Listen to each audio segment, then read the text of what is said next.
प्रिय विद्यार्थियों, आज हम बीए थर्ड सेमेस्टर विषय शिक्षा शास्त्र के paper dimensions in education Hindi में शिक्षा में आयाम पेपर कोड EDU 202 की फर्स्ट यूनिट के 1.4 सब यूनिट का अध्ययन करेंगे। आज का हमारा टॉपिक है need of distance education, Hindi में दूरस्थ शिक्षा की आवश्यकता। दूरस्थ शिक्षा की आवश्यकता को समझने से पहले दो लाइन में हम दूरस्थ शिक्षा के अर्थ को समझने का प्रयास करेंगे। दूरस्थ शिक्षा अनौपचारिक शिक्षा की आधुनिक प्रणाली है और इसमें शिक्षक और छात्र का संबंध दूर का होता है।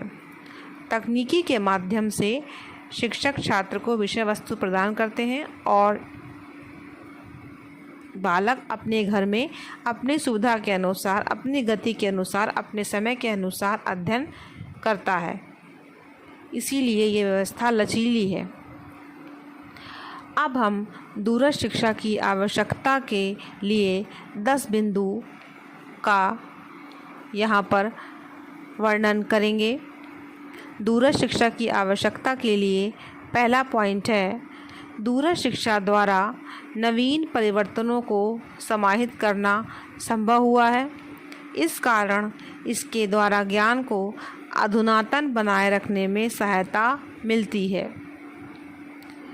क्योंकि दूरस्थ शिक्षा पारंपरिक शिक्षा से अलग हटकर एक नई प्रणाली आई, इसीलिए इसमें नयापन है और ये ज्ञान को अधुनातन बनाए रखने में मदद करती है। सेकंड पॉइंट है, जनसंख्या विस्फोट ने छात्रों की संख्या में वृद्धि की है और इस वृद्धि की आकांक्षा को औपचारिक शिक्षा पद्धति पूरा नहीं कर पा रही है। इसीलिए सभी के लिए शिक्षा हेतु दूरस्थ शिक्षा बहुत आवश्यक हो गई है। क्योंकि औपचारिक शिक्षा के माध्यम से सभी को प्रवेश देना संभव नहीं होता। इस पद्धति में खर्चा अधिक होता है, इसमें परीक्षा का दबाव भी बहुत होता है, इसीलिए ये व्यवहारिक नहीं है। और इसके साथ इसके पूरक के रूप में दूरस्थ शिक्षा आई है, जो अनौपचारिक शिक्षा प्रणाली कहलाई जाती है और यह बहुत आवश्यक है ताकि जो लोग औपचारिक पद्धति से शिक्षा प्राप्त नहीं कर पाते वो अनौपचारिक तरीके से दूरस्थ शिक्षा के माध्यम से शिक्षा प्राप्त करके अपनी शिक्षा को पूरा करें।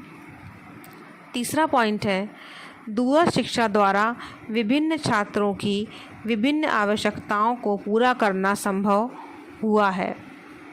चौथा पॉइंट है, यह शिक्षा उन व्यक्तियों को अधिगम अवसर प्रदान करती है जो कमाते हुए सीखना चाहते हैं। इसका अर्थ है कि जो लोग नौकरी करते हुए पढ़ना चाहते हैं वो बिना नौकरी छोड़े नौकरी पर जाएं और दूरस्थ शिक्षा के माध्यम से अपनी आगे की पढ़ाई पूरी कर सकते हैं। पांचवा पॉइंट है, यह शैक्षिक योग्यता बढ़ाने वाले इच्छुक व्यक्तियों को अवसर प्रदान करती है। इसका अर्थ है कि जो लोग अपनी शिक्षा को बढ़ाना चाहते हैं वो भी दूरस्थ शिक्षा के माध्यम से पढ़ सकते हैं। छठा पॉइंट है, यह प्रत्येक व्यक्ति को उसके दरवाजे पर शिक्षा प्रदान करने वाली प्रणाली है। सातवां पॉइंट है, यह शिक्षा आर्थिक, भौतिक, भावात्मक एवं पारिवारिक स्थितियों के कारण उत्पन्न पृथकता को दूर करने में सहायता प्रदान करती है। आठवां पॉइंट है, यह शिक्षा के लोकतंत्रीकरण में महत्वपूर्ण भूमिका अदा करती है। सबको शिक्षा देने के उद्देश्य से लोकतंत्र चलता है, इसीलिए यह लोकतंत्रीकरण में महत्वपूर्ण भूमिका अदा करती है। नवा पॉइंट है, यह आत्मविश्वास के लिए अत्यंत आवश्यक है। जब मनुष्य की शिक्षा पूरी हो जाती है, वो ज्ञान प्राप्त कर लेता है तो उस पर आत्मविश्वास उत्पन्न होता है। इसीलिए दूरस्थ शिक्षा आत्मविश्वास उत्पन्न करने के लिए अत्यंत आवश्यक है। और 10वां और आखिरी पॉइंट है, यह विभिन्न अवस्थाओं के लोगों की विभिन्न आवश्यकताओं की पूर्ति में सहायक है। अपनी इस आज की रिकॉर्डिंग में हमने दूरस्थ शिक्षा की आवश्यकता पर चर्चा की है। धन्यवाद।